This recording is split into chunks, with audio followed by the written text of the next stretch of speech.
a permanent effect. So usually we put it for 10 to 14 days.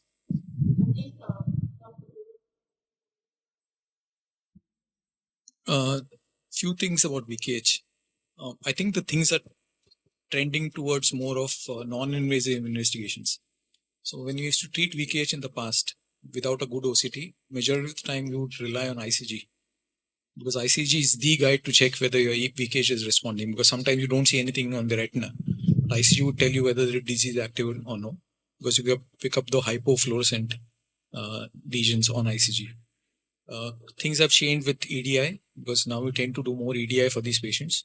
The photograph which you showed where there was a hump in the RP is very typical of VKH when it's in active stage. So I think that would mean that the patient would require more immunosuppressive medication. And as Dr. Hassan said, if the VKH patients are not well controlled, then that's the time when they tend to have problems. And also in the late convalescent stage, when actually everything dies down, that's the time we need to monitor these patients, because they may not be present with decreased vision, but they generally present with only anterior uveitis. So the convalescent stage is very important because of your complications of hemorrhage and CNVM come there. And these peripapillary CNVMs will generally present, as you said, it's asymptomatic unless there's a leak involving the fovea or they have a bleeding. Yeah, I agree with Doctor. This situation is you saw it in the past, before the era of immunomodulatory therapy or biologics. But nowadays this is very less. But if you have a patient that you are doubt about the activity to ICG, it can show you that small choroidal granuloma. That mean that you know that the patient need more aggressive management. Is Doctor?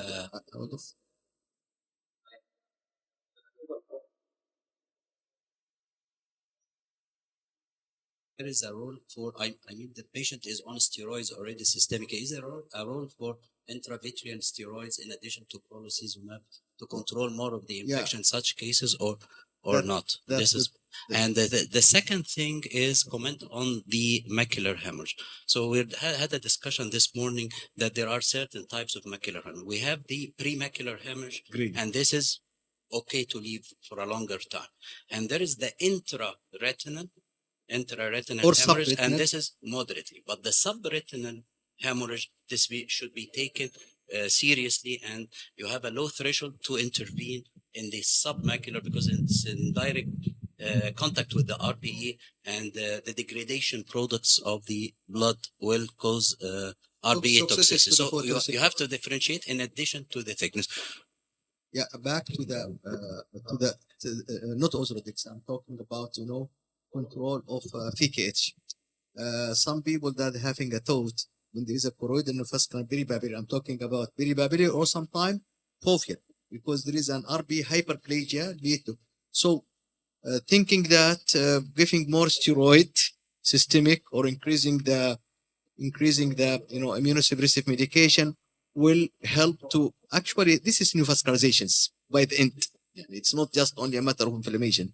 So you can increase your steroid or whatever you want, but the main issue is here to go and inject. It's not contraindication. In the past, they're thinking that most of anti-VEGF is biologics, and injection of this biologic inside the fetus, it might may aggravate the effects. No, here we have an issue. If you leave it, it will do permanent damage. So it's not contraindication to give anti-VEGF in this, if there is vitritis. So I think, can I add? I think uveitis, as we have learned from our uvea colleagues, is primarily treated by systemic immune suppression. So local steroids have a very little role in controlling the choroidal disease. Even vasculitis also. If it is pars planitis or anterior uveitis, it responds to intraocular and periocular steroids well. But if you have to control VKH, I think local steroids will only take care of anterior spillover uveitis like you were referring to.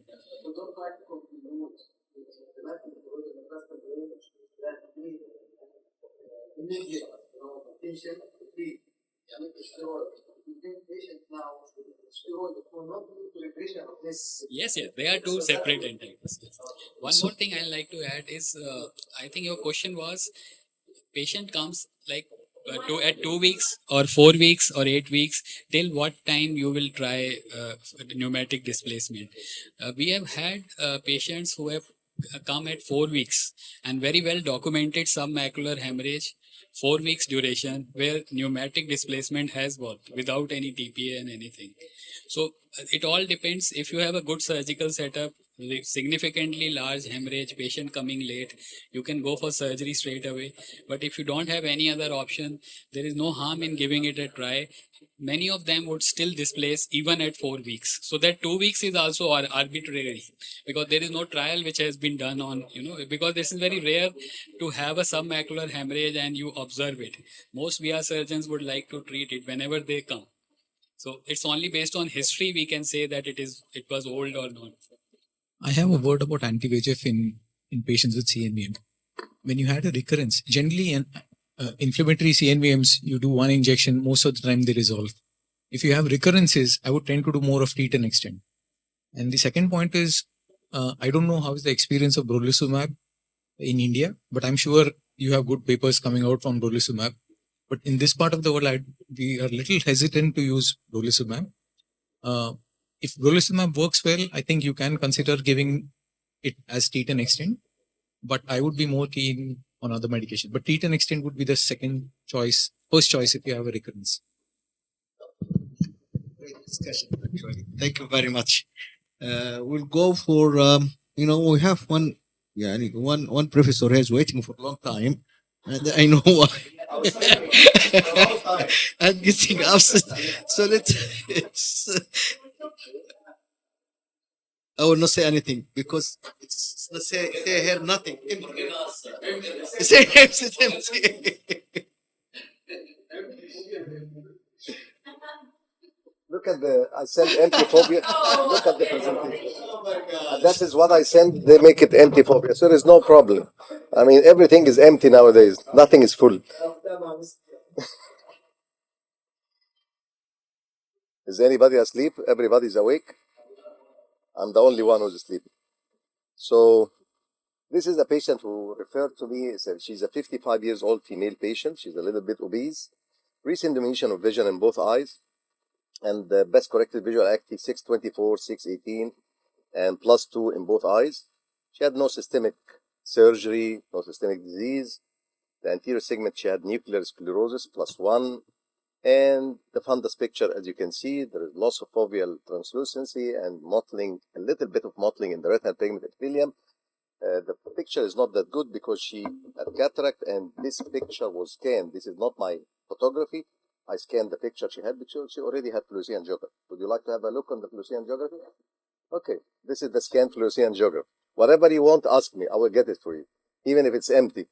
So I looked at the picture. I mean, the disc is not hyper. This is like over exposure. And look at the mottling in the foveal area. I looked at the mottling, and I will show you the report in 1 minute, but I look at the fovea and I said, is that drusen? Is that foveal mottling? Is that RPE atrophy? But what do you think? Is it a drusen or it's a mottling? When I looked at it, sometimes I look at the rest. There is drusen next to the disc, by the way, and nasal to the disc, few drusen over there. So I will start thinking, is it a drusen or not? And I looked at the report. I never look at the report, but I look at the report to see if I'm wrong or not. And this is the conclusion: bilateral, idiopathic, juxtafoveal, telangiectasium, Mactel type 2, because she has the typical picture complaining. And she had OCT. I will show you the OCT right now. And this is magnification of the picture to show you, because I don't want to hide anything. This is some drusen in the fovea, but there is some mottling. I cannot deny that. But look at drusen on the nasal side. So I still hesitated, and I looked at the OCT. This is the OCT she had. It's a good quality. She had, I think, some changes at the level of the retinal pigment epithelium, and she had empty fovea, foveal cavitation, multiple cavities in the foveal area. And I always like to magnify, to have a look, to think twice, to brainstorm with myself. So I looked at it. There is. She has no surgery. She has nothing. But I will tell you right now. But I asked her anything. She said no. So I looked at her, and I did OCT again to see if I'm mistaken. But I found it could be a drusen. It could be. It could be another mottling, but I can't. But this is an empty fovea, something destroying the foveal area, and this is multiple line scans by myself. And the thing which make me think twice, is it a drusen or it's a Mactel? And I did for the optic disc to see if there is anything normal. There is nothing abnormal. And I looked at the angio. I found some, if you can, laser pointer, I think it works here, right? There is some telangiectatic vessels around the fovea. هو الليزر الأخضر هنا. Some telangiectasia around the fovea. Look at this, especially at the deep plexus, some communications here. And I start thinking back again. It could be a Mactel. So let me show you the deep plexus. This is the superficial plexus. And there is some telangiectatic vessels around the fovea. And this is the deep plexus. We can see minimal telangiectatic changes. And this is the magnification of the right eye. And let's go to the left eye. I always like to look myself. And I found another cavitation, changes. But is this the typical picture of Mactel type 2? Sometimes you look at it, it could be. But I looked at it, I've seen a lot of Mactel type 2. You lose a lot of... I'm sorry? Yes. So it's the outer segment is, the outer retinal layers are good. So I start to think again, what did I miss in this patient? And I looked at the OCT angio in the left eye. Again, there is some telangiectatic capillaries in the parafoveal area. So once you see things which is not clear, go back to the patient. I went back to the patient. Did you have any surgery? No. Did you have any operation? No. Are you on medication? She said, no, I'm not hypertensive. I'm not diabetic. I said, not hypertensive. Do you have any medication? She said, yes. I was suspected to be a cancer breast long time ago, but I didn't do operation. She has on tamoxifen because she has auxiliary lymph nodes since 2 years. So she's having medication. She thought it's not related. It's not a disease. Sometimes they deny if they have this kind of things. Especially she had her daughter-in-law with her. I don't know why they deny, but it's a disease. This is the point. So the thing that astonished me, and I will show you now, is I have the AI on my machine, and I put it to the AI, and I looked at the AI. Maybe the AI will help me. Look what he said. Classification is, for this scan, he could not. But when I went to this, he could not classify the scan because of the atrophy. But then, when I went to this line scan, for pseudo Mactel type 2. So, AI could be mistaken. I said, it could be mistaken. It can be. He's not lying, but he's analyzing what he's seeing. Pseudocyst, elevation, because Mactel type 2 can have this, and also tamoxifen retinopathy can have changes at the outer retina, drusen-like. It can have empty fovea. It can have telangiectasia. So the AI was, he has all the data. Why he will ask about the history? No, he said it's Mactel type 2. I said again, AI saying Mactel type 2, I'm being mistaken. Then I asked the patient and I insisted, she said yes. And this is the discussion for this. Always collect the data, but as Dr. Raoult, this is the notch. If you have no collapse of the inner retinal layers, no changes, obvious changes at the level of the outer retina, think twice. It could be the diagnosis. You have Mactel, you have changes, you have drusen-like, and you have empty fovea. But all of this does not mean you have Mactel type 2. It is...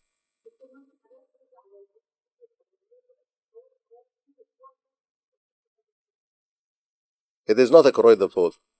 I will tell you, but it is not a choroidal fold.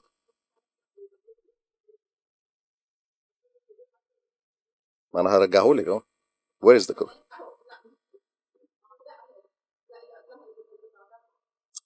ركزي والنبي معايا عشان انا كنت نايم الصبح. اللي قبلها ولا اللي بعدها؟ اهي دي اللي بعدها، دي اللي قبلها اهي. Where? This is not a choroidal fold. This is elevation of the retinal pigment epithelium. This is not a choroidal fold. This is elevation, and this doesn't look like drusen. This is related to the retinopathy. It is in the literature. It is look like a drusen, but it is not a drusen. عشان كده برضو أنا لما بصيت, when I looked at the drusen and in the peripapillar area, it's a drusen. But in the macular area, some of these changes in the literature is not a drusen. It is drusen-like. It affects the outer retinal pigment epithelium, and this is the cause of tamoxifen retinopathy. It affects the RPE. It hinders the metabolism of the RPE, and sometimes it leads to elevation of the retinal pigment epithelium. But this is not a drusen. I thought it's in my opinion, I thought it's like a pachychoroid pigment epitheliopathy, but it is not. I could not find anything like this. But all the data is there. And this is what I can tell you. I mean, this is my message. Always think twice. They call it TAR. You know that we have MAR, we have, everything. Tamoxifen associated drug. Once you go to the literature, everybody would like to write anything. He can put his name, but sometimes they give you abbreviation that you will sleep with it on some time. Yes, yes.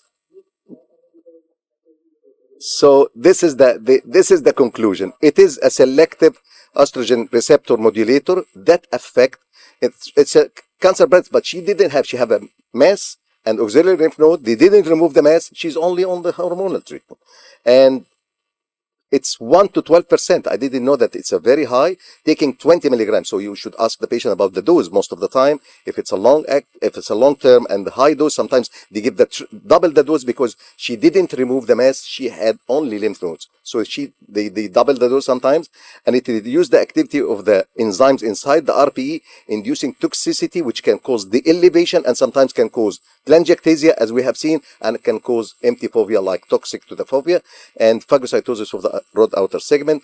And sometimes this is from literature. You can find this. It is hyperreflective deposit. Sometimes I don't even have that in my case, but probably because I catch her a little bit early.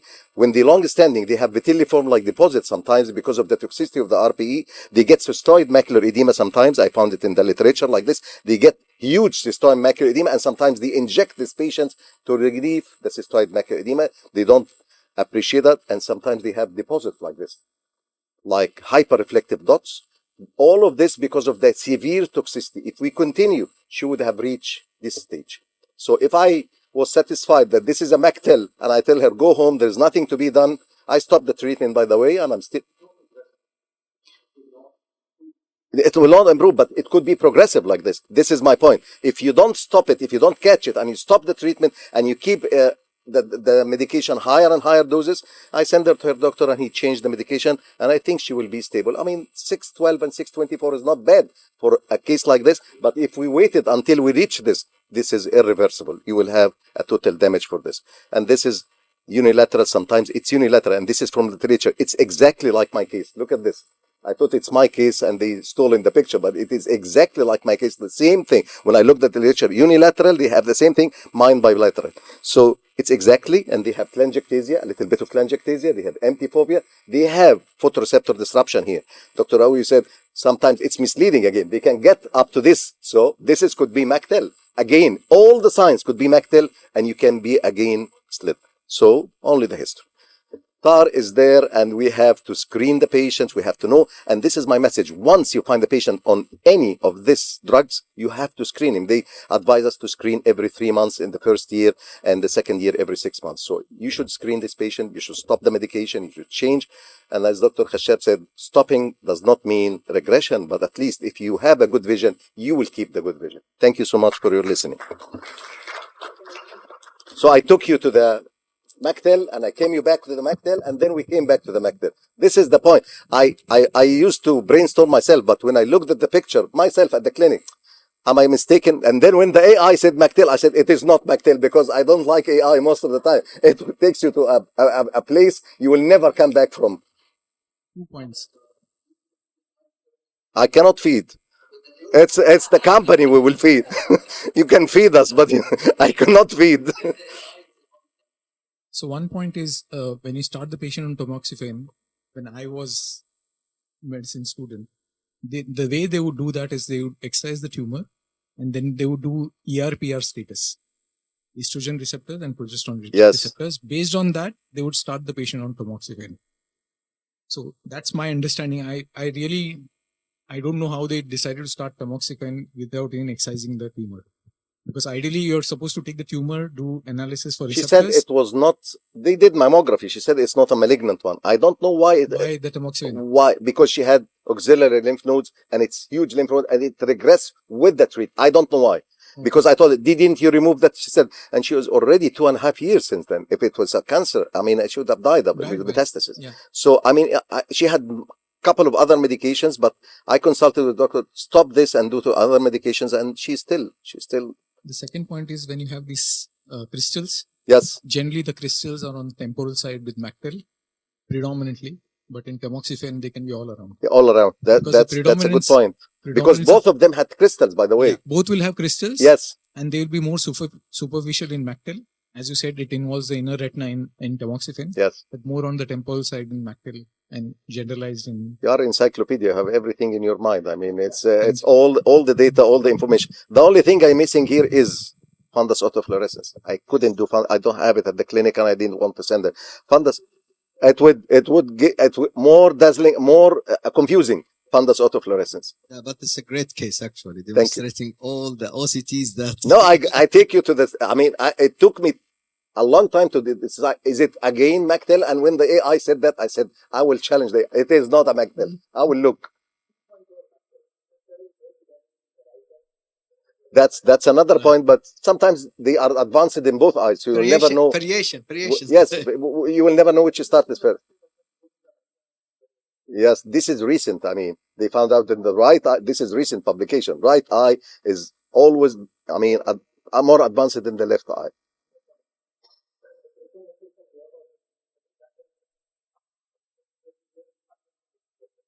Okay, I will ask. Yeah, but to expand I will check I will do mammography myself at the end. No. In the clinic, and then I will go to the. No, I think drug history is important.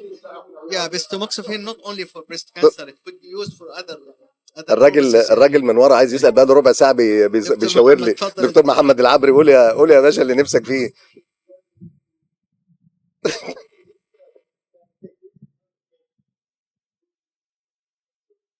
Yes. Would it rule out but Mactel? Sometimes the Mactel you don't find leakage. I mean, it is there in the Mactel, but in the atrophic stage, sometimes you don't find it. When it ends with the empty fovea, you don't find. At the beginning, you would find. That's why fluorescein was the only clue for me that it's not a Mactel. Fluorescein was guiding me somewhere else, and all the other investigation was with the Mactel. But you agree, typically FFAs would leak in Mactel. Because it's a telangiectasia. Yes. I couldn't find it. But you see the report saying it's a Mactel. In the report, there is mottling and there is a Mactel. Fluorescein angiography report I got, and it was from a one I trust. When he reads the good reports, it's another university. But whenever I see this, her, not his reports, I always don't think twice. But I had to think twice in this. And the only thing I wanted to do, but I was afraid to do another fluorescein angiography by myself with a good resolution, because it was a little bit of bad, but because of the nuclear cut. So again, I spared the patient everything. With the title, it said empty fovea. Empty fovea generally means. I said foveal cavitation here. What's the empty fovea means? Generally, we look at fovea plana. Yes. Hypoplasia. No, but empty fovea, it could be, dystrophies, it could be. Albinism. Yes. Achromatopsia.